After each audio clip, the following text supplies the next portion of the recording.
참 많이 덥습니다. 밤에도 열이 식지 않고 아침부터 덥고 낮에는 뜨겁고 몇 주를 계속되고 있습니다. 몇 주 전에는 폭우가 쏟아지더니만 지금은 폭염이 계속됩니다. 폭우와 폭염은 기후 변화로 인한 자연 재해입니다. 자연 재해 중에서 가장 심각한 것은 기근입니다.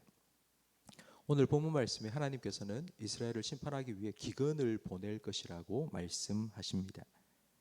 성경에 하나님께서 심판의 도구로 사용하시는 것이 세 가지입니다. 전쟁과 질병, 전염병이죠. 그리고 기근입니다. 요한계시록에 보면 요한계시록에 마지막 재앙이 임하는데 그 마지막 재앙도 이 세 가지입니다. 전쟁과 전염병과 기근입니다. 근데 이 세 가지 중에 가장 파괴적인 것이 기근입니다. 지금 아프리카는 벌써 20년 넘게 해마다 기근으로 고생하고 있습니다. 아주 극심한 가뭄을 겪고 있는데요. 아프리카 소말리아라는 작은 나라는 1년에 25만 명이 기근 때문에 굶주려 죽어갑니다. 그러니까 1년에 경산시 하나가 사라지고 있습니다. 그게 벌써 20년이 되었습니다. 현대문명 진단이라는 책에 보면 기근은 전쟁과 전염병을 넘는 인류 최악의 재난이라고 말하고 있습니다. 하나님은 왜 이렇게 끔찍한 기근을 심판의 도구로 사용하시는 걸까요? 그 이유는 인간의 지식으로 해결할 수 없고 인간의 능력으로 막을 수 없기 때문입니다. 전쟁은 전쟁 잘하면 됩니다. 전염병은 백신 개발하면 지금 코로나처럼 잠잠해지기도 하고요. 그러나 기근은 하나님께서 해결해 주셔야만 기근이 끝납니다. 하늘 문을 여시고 비를 내려 주셔야지만이 기근은 끝이 납니다. 구원받을 수 있습니다. 하나님께서 기근을 보내겠다 말씀하시자 예레미야는 하나님께 기도합니다. 그 기도의 내용이 7절부터 시작되는데요. 여호와여, 우리 죄악이 우리에게 대하여 증언할지라도 주는 주의 이름을 위하여 일하소서. 우리의 타락함이 많으니이다. 우리가 주께 범죄하였나이다. 이스라엘의 소망이시오 고난당한 때의 구원자시여, 어찌하여 이 땅에 거류하는 자같이 하룻밤을 유숙하는 나그네 같이 하시나이까. 우리의 죄가 분명히 있습니다. 무조건 용서해 달라는 건 아니고요. 그러나 하나님, 좀 우리가 죄를 많이 지었더라도 조금은 하나님께서 은혜를 베푸셔서 우리의 심판을 좀 줄여 주십시오. 왜 하나님께서 손님처럼 잠깐 왔다가 떠나는 그런 분처럼, 손님처럼 우리에게 관심을 가지지 않습니까? 마치 강 건너 불구경하듯이 구경만 하고 계실 겁니까? 하나님은 우리의 소망이시오 고난당할 때 우리 구원자시니 하나님, 그와 같은 하나님의 역할을 좀 해주십시오 라고 기도했습니다. 예레미야의 이 기도에 대한 하나님의 응답이 10절 말씀에 나옵니다. 여호와께서 이 백성에 대하여 이와 같이 말씀하시되 그들이 어그러진 길을 사랑하여 그들의 발을 멈추지 아니하므로 여호와께서 그들을 받지 아니하고 이제 그들의 죄를 기억하시고 그 죄를 벌하시리라. 네가 아무리 기도해도 내가 그 기도 듣지 않겠다. 이 백성은 어그러진 길을 사랑한다. 그래서 그들의 발을 멈추지 않는다. 그들의 발을 멈추지 않는다는 말은 한번 죄를 짓고 그쳤다, 실수로 죄를 지었다라는 뜻이 아닙니다. 지속적으로 반복적으로 계속해서 죄를 짓는다는 뜻입니다. 그러면서도 그들은 하나님께 기도하고 번제드리고 제사를 드렸습니다. 12절 말씀에 보면 그들이 금식할지라도 내가 그 부르짖음을 듣지 아니하겠고 번제와 소제를 드릴지라도 내가 그것을 받지 아니할 뿐 아니라 칼과 기근과 전염병으로 내가 그들을 멸할 것이라고 말씀합니다. 계속하여 지속적으로 반복적으로 죄를 밥 먹듯이 지으면서 때가 되면 하나님 앞에 나와 기도하고 금식하고 예배하고 제사 드리는 그들의 제사를 하나님께서 받지 않겠다 말씀하셨습니다. 성도 여러분, 우리는 하나님이 우리에게 무엇을 원하시는지 깨달아야 합니다. 시편 51편에 다윗이 회개하며 하나님께 이렇게 기도했습니다.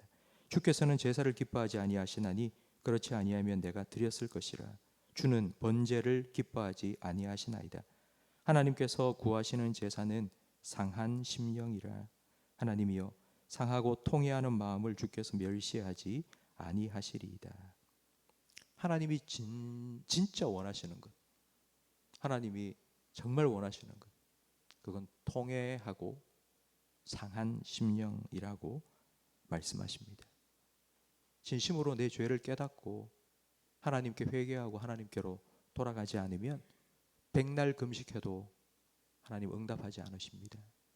1000번 제사를 드리고 예배를 드려도 하나님 받지 않으십니다. 아무 소용이 없습니다. 회개 없이는 회복은 없습니다. 이 회개는 하나님의 말씀이 우리에게 들려질 때 시작됩니다. 회개는 하나님의 말씀 앞에서 우리가 진단받는 것입니다. 지금 네가 어떤 병에 걸렸다고, 지금 네 문제가 이거라고 하나님 말씀이 우리에게 정확한 진단을 해주신 후에 말씀의 수술뒤에 올라가면 그 하나님의 말씀이 좌우의 날선 검과 같이 수술칼이 되어서 우리의 영과 혼을 찔러 쪼개는 수술을 받는 것이 바로 회개입니다. 회개는 그냥 우리가 생각할 때 내가 잘못했다, 내가 뭔가를 실수한 것 같다, 뭐 이렇게 뉘우치는 정도가 아니라 하나님의 말씀의 진단을 받고 그 말씀의 수술 칼로 우리의 영과 혼이 완전히 찔러 쪼개 수술을 받는 것입니다. 그러니 말씀이 없으면 회개도 없고 회복도 없습니다. 이제 곧 하나님께서는 이스라엘에 기근을 내리실 겁니다. 그런데 이미 이스라엘 가운데는 끔찍한 기근이 벌써 시작되었습니다. 그 기근은 아모스 8장 11절에 나오는 기근입니다. 보라, 날이 이를 것이니 내가 기근을 보낼 것이다. 내가 이 땅에 기근을 보낼 것인데 양식이 없어 주림도 아니고 물이 없어 가람도 아니라 오직 여호와의 말씀을 듣지 못한 기근이라. 하나님의 말씀을 듣지 못한 영적인 기근이 시작되고 곧 이어서 이제 비도 오지 아니하고 땅이 쩍쩍 갈라지는 우물에 가서 아무리 물을 퍼올려도 한 방울 물이 올라오지 않는 그와 같은 기근이 이제 시작될 것입니다. 성도 여러분, 참 많이 덥습니다. 몇 주 전에 비가 그렇게 올 때는 좀 비 좀 내렸으면 좋겠다, 비가 좀 그쳤으면 좋겠다 싶은 생각을 가졌는데 지금은 좀 비 좀 왔으면 좋겠다 이런 생각이 들지 않습니까? 여러분, 하나님의 은혜의 단비가 여러분의 심령에 매일매일 시원하게 촉촉하게 내리기를 간절히 바랍니다. 영혼의 배고픔도 느끼시고 영혼의 갈급함도 느끼시기를 간절히 바랍니다.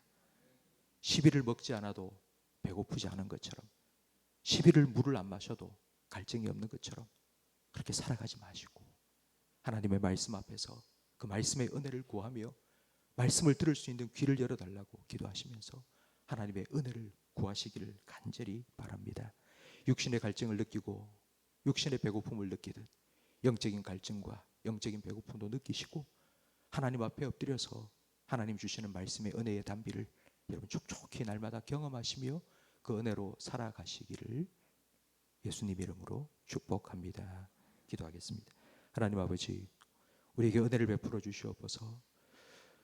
육신의 배고픔을 느끼듯 영적인 배고픔 느끼게 해 주시옵소서. 영적인 민감함을 허락해 주시옵소서. 육신의 갈증을 느끼듯이 영적인 갈증을 느낄 수 있도록 하나님 영적인 둔감함에 빠지지 않게 해 주시옵소서. 목마른 사슴이 시냇 물을 찾기에 갈급함 같이 하나님의 은혜의 단비를 구하며 하나님 앞에 말씀 앞에 겸손히 엎드릴 수 있는 은혜를 우리에게도 허락하여 주시옵소서. 하나님 우리의 영적인 갈증을 끝내주시고 하늘문을 여시고 하나님의 은혜의 단비를 부으실 때에 우리의 귀를 열고 우리의 마음을 열고 그 은혜의 단비에 흠뻑 젖어질 수 있도록 하나님 우리에게 은혜를 베풀어 주시옵소서. 예수님 이름으로 기도합니다. 아멘. 하늘에 계신 우리 아버지여, 이름이 거룩히 여김을 받으시오며 나라 임하옵시며